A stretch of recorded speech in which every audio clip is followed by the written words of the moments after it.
Hello, good morning. Hello everyone, welcome to star education. कल हम लोगों ने विकास और वृद्धि पढ़ा था। आज विकास की विभिन्न अवस्थाएं पढ़ेंगे। ये चैप्टर थोड़ा सा छूट गया था, लेकिन ये बहुत ही इम्पॉर्टेंट चैप्टर है। इससे बहुत सारे सवाल आपके सीटेट में और अन्य स्टेट लेवल के एग्ज़ाम में आते हैं। तो इसको आज देख लेते हैं और अधिगम बाद में देखेंगे, नेक्स्ट वीडियो में देखेंगे, ठीक है। विकास की विभिन्न अवस्थाएं। प्रत्येक बच्चे के विकास की विभिन्न अवस्थाएं होती हैं। इन्हीं अवस्थाओं में बच्चों का एक निश्चित विकास होता है। विकास के इस सीमा को ध्यान में रखते हुए विकास को निम्नलिखित चरणों में विभाजित करने का प्रयास किया गया है। प्रत्येक बच्चा जो है विभिन्न अवस्था से होकर गुजरता है और उन विभिन्न अवस्थाओं में अलग अलग तरह का विकास होता है।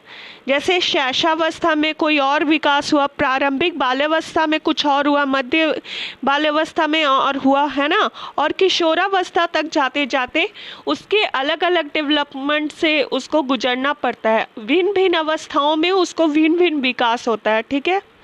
वो कैसा विकास होता है आगे हम पढ़ेंगे। हर अवस्था में हर तरह का विकास होता है। विकास की सीमा को ध्यान में रखते हुए विकास को निम्नलिखित चरणों में विभाजित करने का प्रयास किया जाता है। देखिए, ये कुछ अवस्थाओं के बारे में दिया गया है। टोटल 7 अवस्था है, ठीक है। और ये one of the most important age कहा जाता है बच्चों का, जिसमें उनका सर्वांगीण विकास होता है, जैसे शैशवावस्था।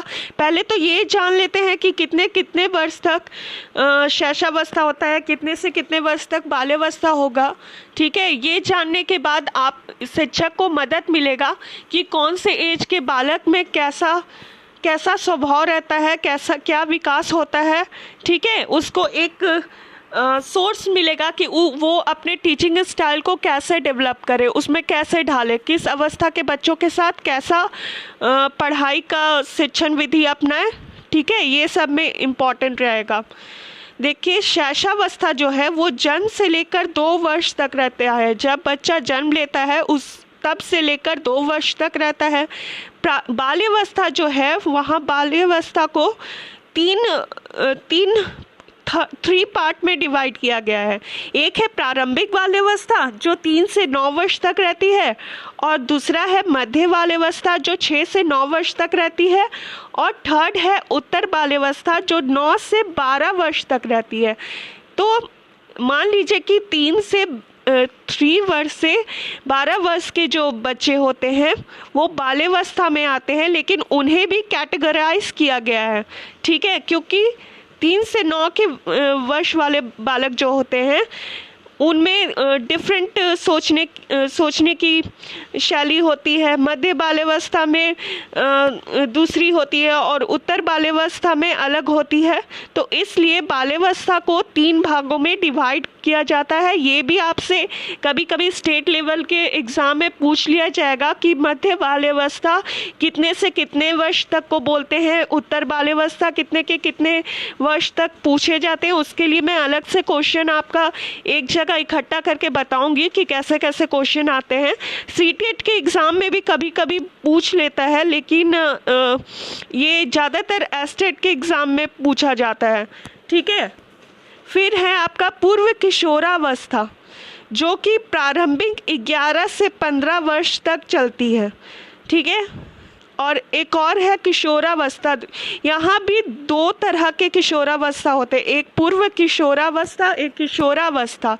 मीन्स एक एग्जैक्ट किशोरावस्था और एक उसके पहले का चरण जो प्रारंभिक 11 से 15 वर्ष तक चलती है, और किशोरावस्था 15 के बाद की अवस्था यानी 15 से 19 वर्ष तक को कहा जाता है। वयस्क यानी एडल्ट वो 18 वर्ष के बाद वाले बच्चों को कहा जाता है, ठीक है।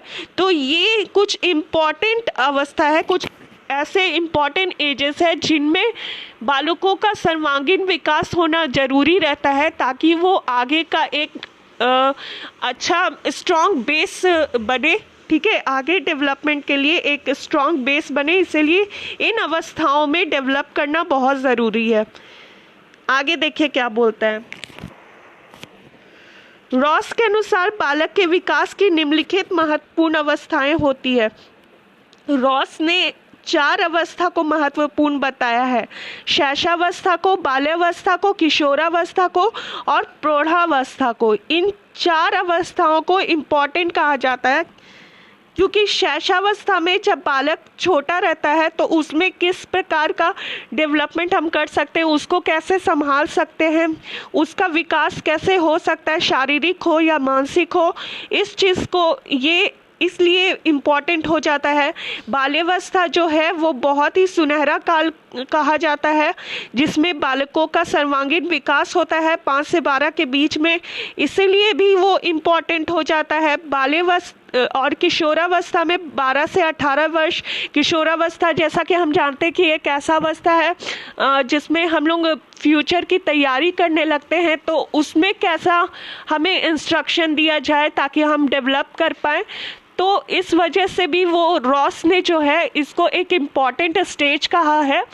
और जो आपका चौथा है प्रौढ़ावस्था, 18 वर्ष से ऊपर का, वो भी एक इम्पॉर्टेंट हो जाता है क्योंकि जब बच्चे फ्यूचर बनाने लगते हैं, उनकी जिम्मेदारियां बढ़ने लगती है, रिस्पॉन्सिबिलिटी बढ़ने लगती है समाज के प्रति, अपने घर परिवार के प्रति, और भी सारी जिम्मेदारियां बढ़ने लगती है, तो वो भी चीज़ इम्पॉर्टेंट हो जाता है। उसमें कैसा डेवलपमेंट लाया जाए ये भी इम्पॉर्टेंट हो जाता है। इसलिए रॉस ने इन 4 अवस्थाओं को, आप ध्यान से देख लीजिए, शैशवावस्था, बाल्यावस्था, किशोरावस्था, प्रौढ़ावस्था, रॉस के अनुसार अगर पूछेगा तो ये 4 अवस्था इम्पॉर्टेंट होगा।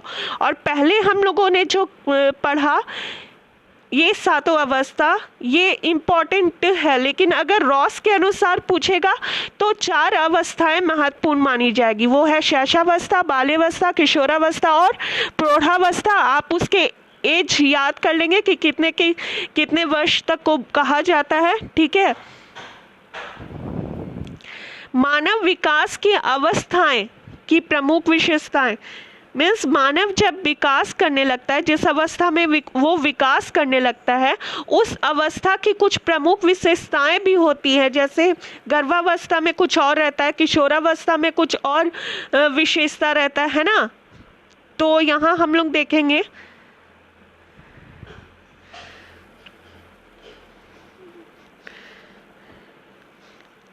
मानव विकास की विभिन्न अवस्थाओं से होकर गुजरता है। विकास की प्रत्येक अवस्था विकासात्मक मनोविज्ञान के अध्ययन का महत्वपूर्ण विषय है। जैसे जैसे बालक बड़ा होने लगता है, मानव विकास करने लगता है, वो विभिन्न अवस्थाओं से होकर गुजरता है।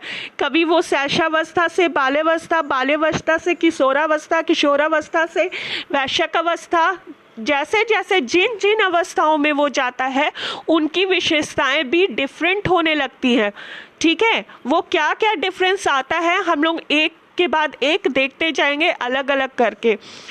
इनमें से कुछ प्रमुख अवस्थाओं का विवरण निम्नवत है। जैसे गर्भावस्था, प्रायः गर्भावस्था 9 माह या लगभग 280 दिनों तक रहती है।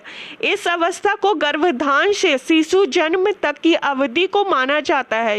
ये तो आप समझ गए होंगे कि जब माता गर्भधान करती है तब से लेकर जन्म तक की अवधि को हम गर्भावस्था ही कहते हैं। गर्भावस्था में विकास की गति तीव्र होती है। गर्भावस्था में कैसी गति होती है? तो तीव्र होती है। ये भी कभी कभी पूछ लेता है कि गर्भावस्था में विकास की गति कैसी होती है, कौन सी अवस्था में विकास की गति कैसी होती है, ये भी इम्पॉर्टेंट है। और ये भी कभी कभी पूछ लेता है सीटेट में, और एस्टेट में तो डेफिनेटली पूछता है, ठीक है।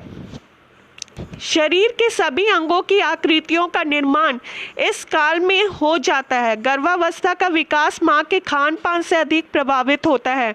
अध्ययन की दृष्टि से संपूर्ण गर्भावस्था को 3 भागों में विभाजित कर सकते हैं। देखिए, पहला क्या हम लोगों ने सीखा कि यहाँ सभी अंगों की आकृतियों का निर्माण होने लगता है, हड्डियों का और हमारे सारे अंगों का, हाथ पैर सिर सबका एक पर्टिकुलर शेप डेवलप होने लगता है, ठीक है।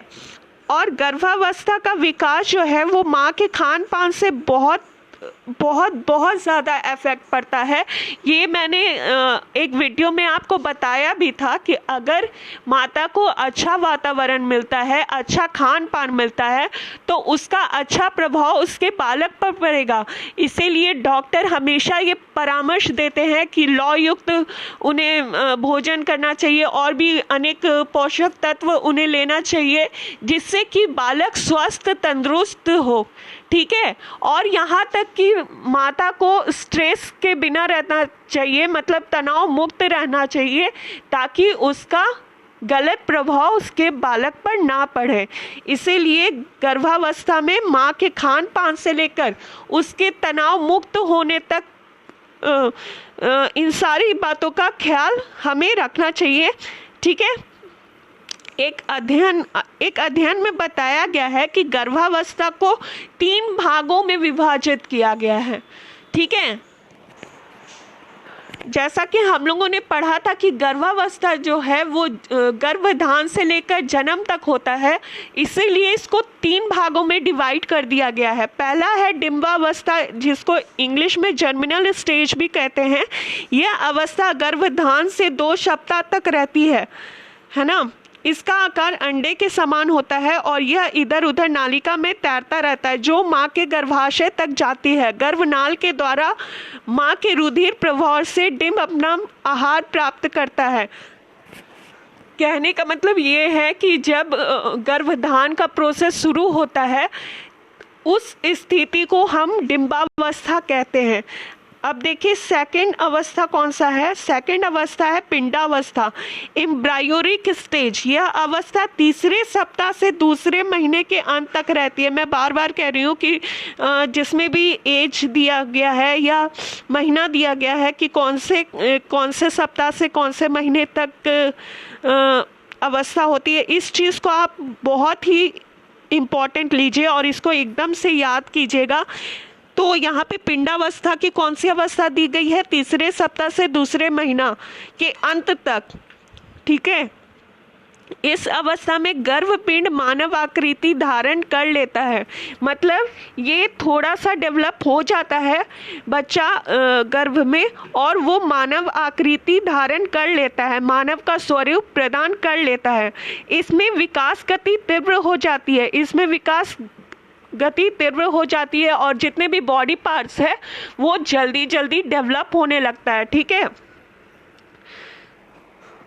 6 सप्ताह का गर्भपिंड होने पर उसमें हृदय की धड़कन प्रारंभ हो जाती है।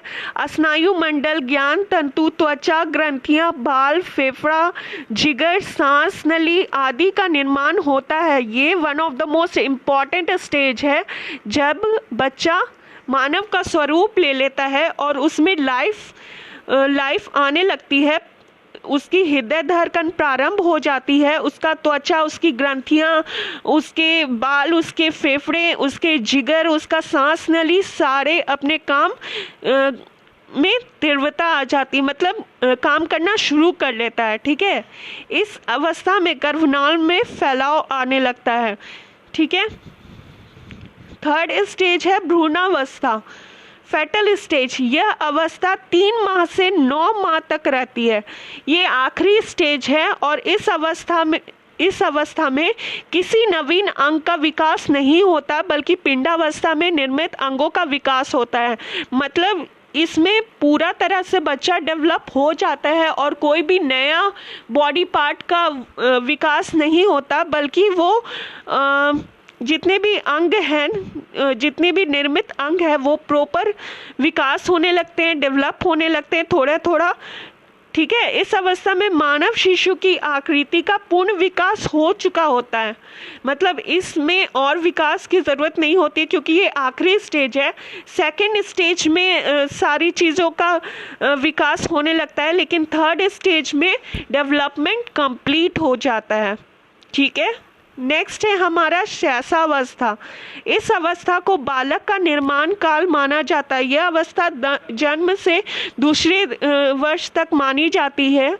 ये वर्ष भी बहुत इम्पॉर्टेंट होता है किसी बालक के लिए, क्योंकि बालक जन्म लेता है तो उसके जैसे कि हम लोगों ने सिर पदा विमुख वाला में पढ़ा था कि उसके जो सिर को संभालने के लिए होता है, वो मतलब वो अपने सिर को नहीं संभाल पाता, चल नहीं पाता है, बोल नहीं पाता है, तो वो पूरी तरह से अपने माता पिता में और घर वालों के अधीन रहता है, दूसरे पे डिपेंडेंट रहता है। ठीक है, तो ये भी इम्पॉर्टेंट अवस्था है, क्योंकि इसमें हम लोग को उसका पूरा ध्यान रखना होता है, उसकी ज़रूरतों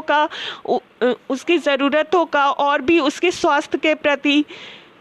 फ्राइड के अनुसार मानव को जो कुछ भी बनना होता है वह प्रारंभिक 5 वर्षों में ही बन जाता है। जो कुछ भी बनना होता है का सेंस है कि फ्राइड ने कहा है कि बालक को का जैसा भी शारीरिक विकास और मानसिक विकास होना रहता है, उसके लक्षण 5 वर्षों में ही दिख जाते हैं। ठीक है, इस अवस्था में बालक अपरिपक्व होता है तथा दूसरों पर पूर्णतया निर्भर रहता है।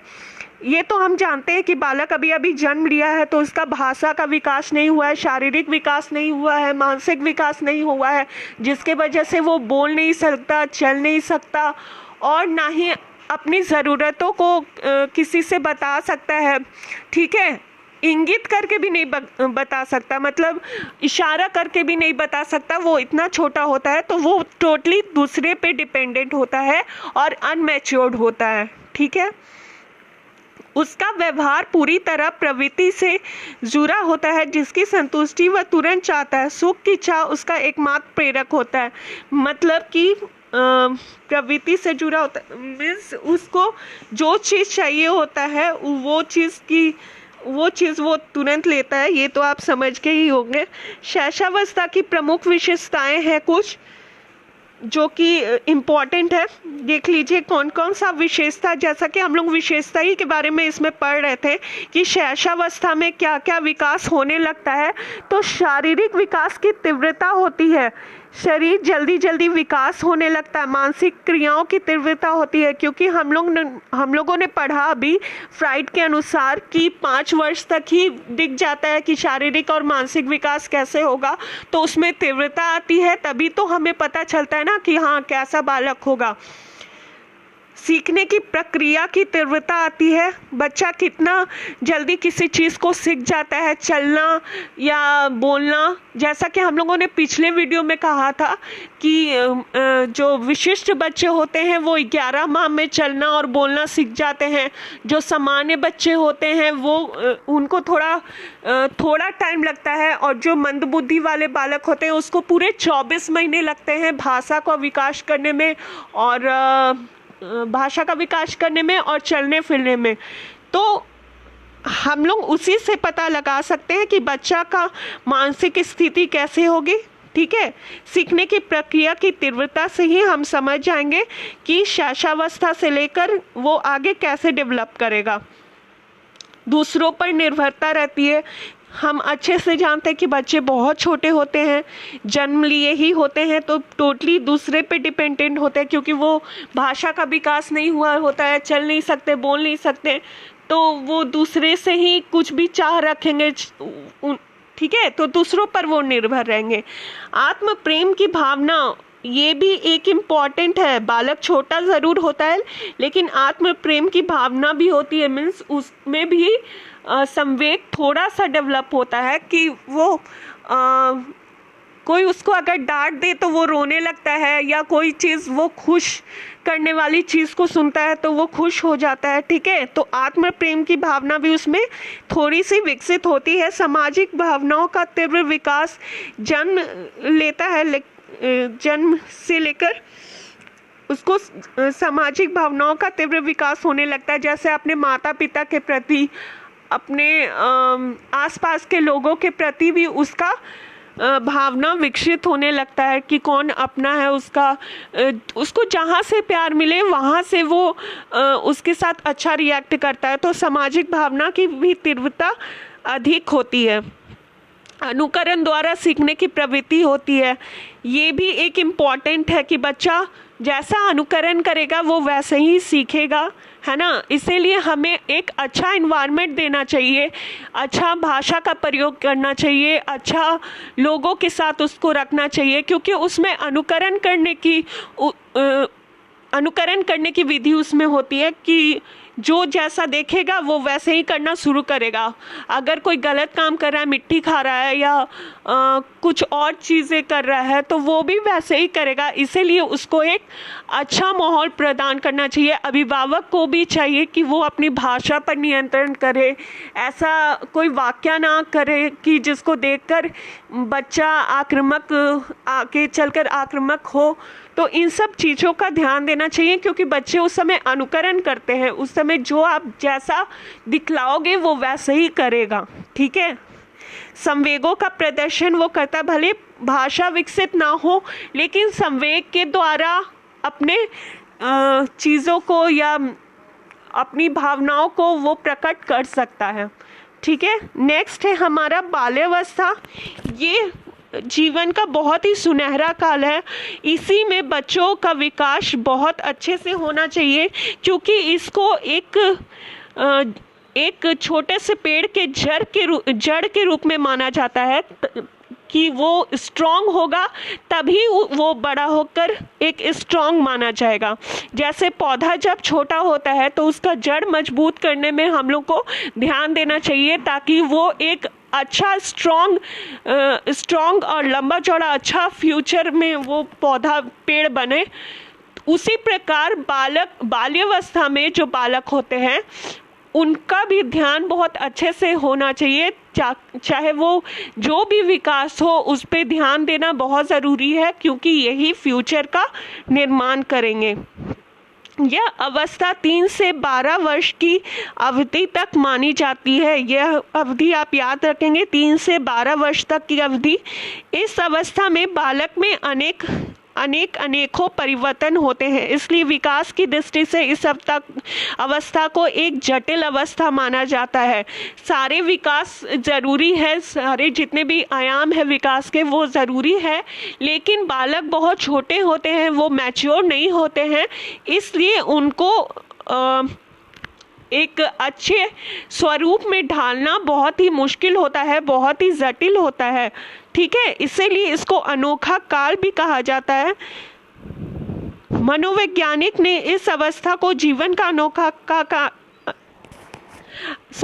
अनोखा काल माना है। इस अवस्था में सामाजिकता का अधिकतम विकास हो जाता है, ठीक है। बालक धीरे धीरे समझने लगते हैं। जैसे छोटे बालक को आप देखेंगे अपने घर परिवार के साथ काफ़ी मिलजुल कर वो रहेगा, आसपास के जितने भी बच्चे रहेंगे उसके समूह में वो खेलना पसंद करेगा, चाहे वो जो भी जाति के हो, जो भी रंग के हो, जो भी लिंग के हो, वो भेदभाव नहीं करता और सबके साथ मिलकर खेलता है, सबके साथ मिलकर समायोजन करता है और घर परिवार में भी सबसे मिलजुल कर रहता है। तो उसमें सामाजिकता का अधिकतम विकास हो जाता है बालक को, ठीक है।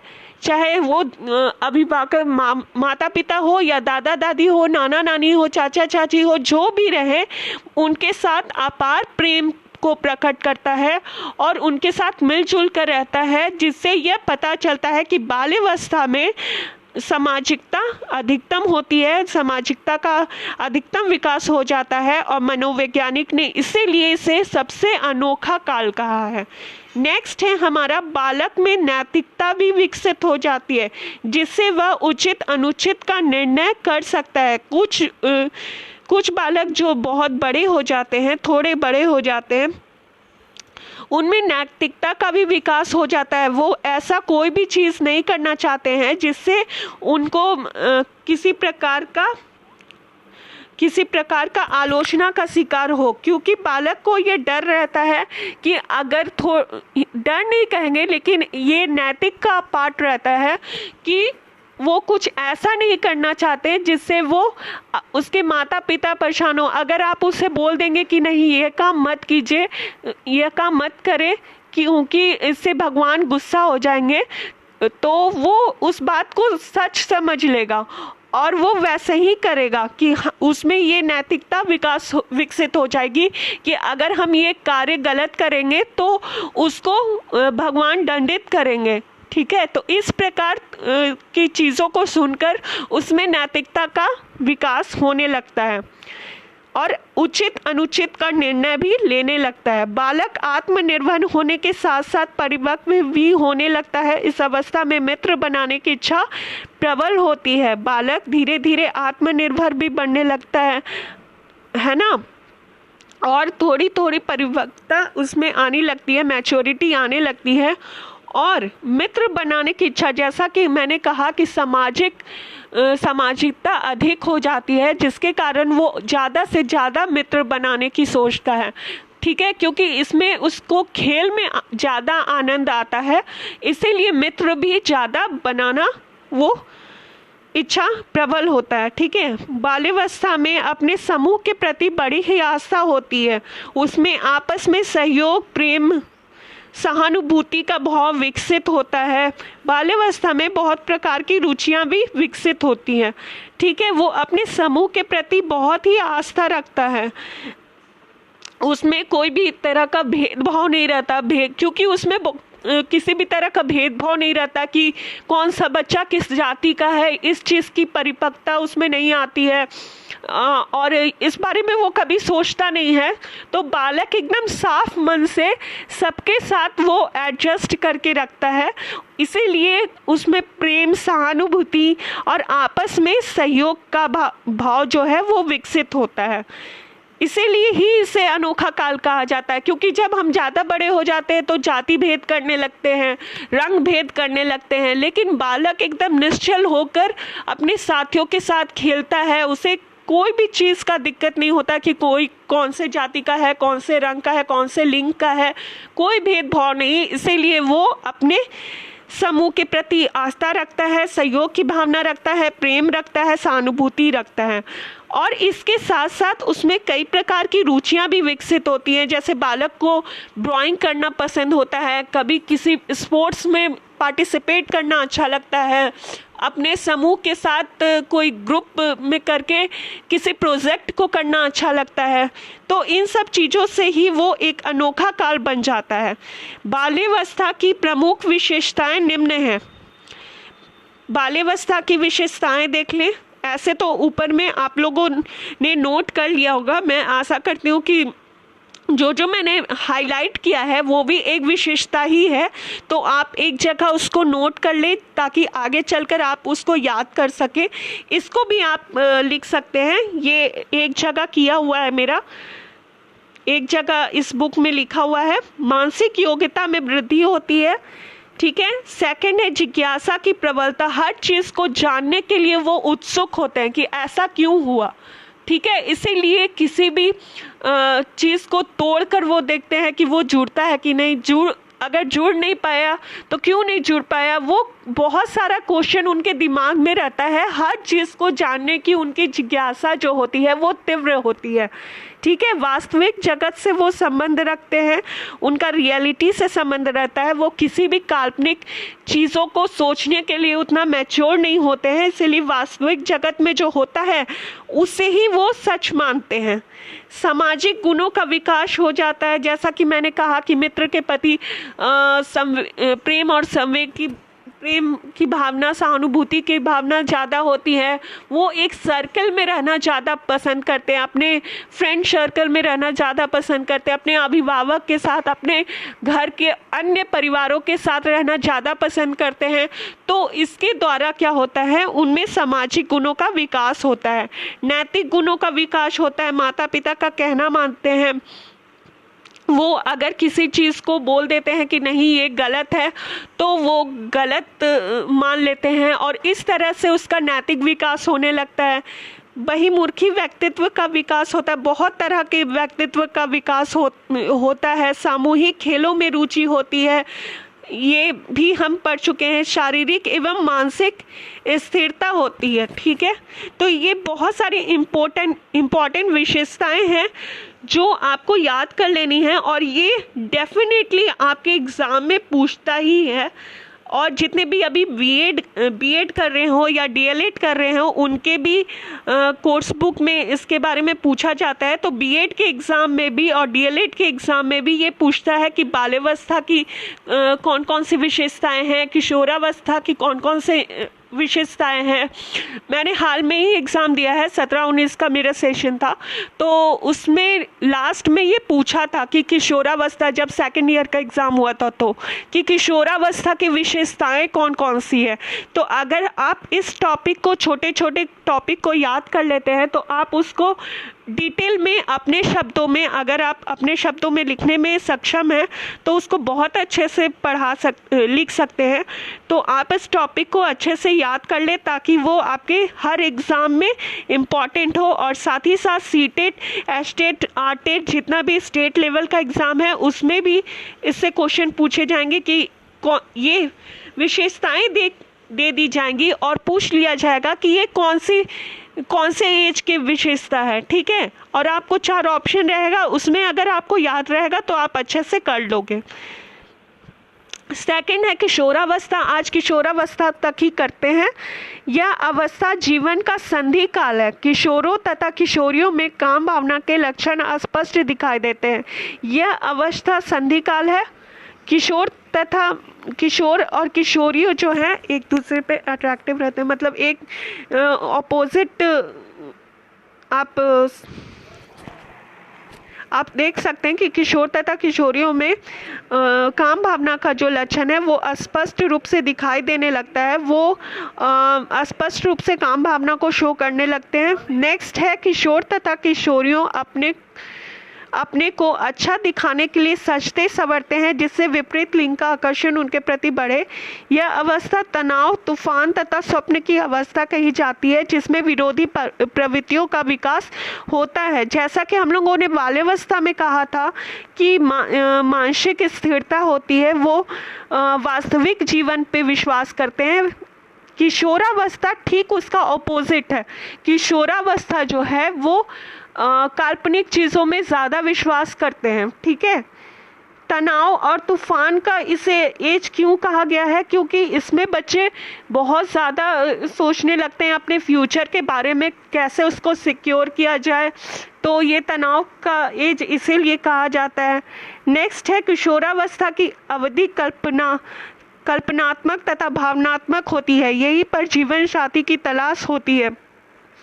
इसमें दो इम्पॉर्टेंट अवधि ये है कि बच्चे काफ़ी कल्पनात्मक होते हैं और काफ़ी भावनात्मक होते हैं। वो अपने संवेगों पे संयम नहीं रख पाते और वो अपने संवेग को स्पष्ट रूप से प्रकट करते हैं। ठीक है, अधिकारियों, अभिभावकों तथा शिक्षकों के प्रति विरोध की भी प्रवृत्ति पाई जाती है। पूर्व किशोरावस्था में काल्पनिक जीवन अधिक होता है, लेकिन उत्तर किशोरावस्था में व्यवहार में अस्थायित्व आने लगता है। 2 तरह की अवस्था होती है, पूर्व किशोरावस्था और उत्तर किशोरावस्था। पूर्व किशोरावस्था में क्या होता है कि काल्पनिक जीवन में अधिक विश्वास करने लगते हैं। वो अपने अभिभावक और अधिकारिक तथा शिक्षकों के प्रति विरोध जताते हैं। कब विरोध जताते हैं? जब उन दोनों के विचार सेम नहीं होते हैं, जब दोनों के विचार ऑपोजिट होते हैं, तब किशोरावस्था में वो विरोध भी करते हैं। बाल्यावस्था में क्या होता है कि वो किसी भी चीज़ को अगर मना कर दिया जाए, अगर गलत बता दिया जाए तो वो उसको मान लेते हैं, लेकिन इस चीज़ की कमी यहाँ पे दिखाई देती है और स्पष्ट रूप से वो अपना विरोध प्रकट करते हैं। लेकिन उत्तर किशोरावस्था में व्यवहार में अस्थायित्व आने लगता है, मतलब उत्तर किशोरावस्था में इतनी मैच्योरिटी आ जाती है कि वो काल्पनिक जीवन में और वास्तविक जीवन में अंतर करना सीख जाते हैं और क्या उचित है क्या अनुचित है इसके बीच भी डिफरेंस करने लग जाते हैं। अनुशासन तथा सामाजिक नियंत्रण का भाव विकसित हो जाता है। अनुशासन और सामाजिक नियंत्रण उत्तर किशोरावस्था में विकसित हो जाता है। कुल मिलाकर इस अवस्था का सबसे बड़ा ऋणात्मक पहलू यह है कि इसमें समायोजन की क्षमता कम पाई जाती है। सबसे बड़ा निगेटिव यही है कि समायोजन हम नहीं कर पाते हैं। ठीक है, जैसा कि हम लोगों ने ऊपर पढ़ा कि अपने अधिकारी से, अपने शिक्षक से, अपने अभिभावक से हम विद्रोह करने लगते हैं, तो हम उनके चीज़ों को नहीं समझ पाते हैं, उतना वो मैच्योर नहीं रहते हैं कि वो ये सोच पाए कि जिसका हम विरोध कर रहे हैं वो काफ़ी एक्सपीरियंस वाले हैं, उनको जीवन का काफ़ी एक्सपीरियंस है। इस चीज़ को हम नहीं समझ पाते उस अवस्था में, इसलिए उनको विद्रोह करने लगते हैं। ठीक है, और इसीलिए समायोजन की क्षमता इसमें कम पाई जाती है। किशोरावस्था में इच्छाएं पूरी ना होने पर पलायनवादी प्रवृत्ति होती है, जिसमें भावनाओं में बहकर आत्महत्या का भाव भी इस अवस्था में अधिक दिखाई देता है। जैसा कि हम लोग ने पढ़ा, काफ़ी तनाव और तूफान का ये एज होता है। काफ़ी बच्चे कल्पनात्मक चीज़ों में विश्वास करते हैं, और अगर उनकी इच्छा पूरी ना हो तो वो बहुत सारे क्रिमिनल एक्टिविटी में सम्मिलित हो जाते हैं, या कभी कभी वो तंग आकर सुसाइड भी कर लेते हैं। इसलिए किशोरावस्था को तनाव और तूफान का समय कहा जाता है, जिसमें काफ़ी नियंत्रण रखना चाहिए अभिभावक को। ठीक है, तो आज के लिए बस इतना ही। आशा करती हूँ कि ये वीडियो आपको पसंद आया होगा। नेक्स्ट वीडियो में हम लोग और बहुत सारे स्टेजेस के बारे में पढ़ेंगे। आज के लिए किशोरावस्था तक रहते हैं, मिलते हैं नेक्स्ट वीडियो में। अगर आपको वीडियो पसंद आए तो लाइक कीजिए, सब्सक्राइब कीजिए और बेल बटन प्रेस कीजिए, ताकि आपको नेक्स्ट वीडियो का इन्फॉर्मेशन मिल जाए जल्दी सा।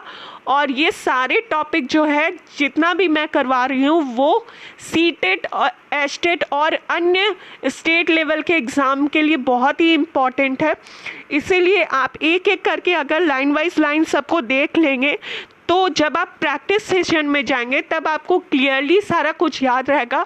और इसीलिए मैं वीडियो बना रही हूँ, ताकि आप बार बार इसको रिपीट करके और सुनते जाएं, और वो अच्छे तरह से आपके दिमाग में हो जाएगा। और इससे आप नोट्स भी बना सकते हैं, इसलिए भी ये आपके लिए इम्पॉर्टेंट है। तो मिलते हैं नेक्स्ट वीडियो में। Thank you so much for watching this video, and if you have any feedback please comment in the comment box. Thank you so much.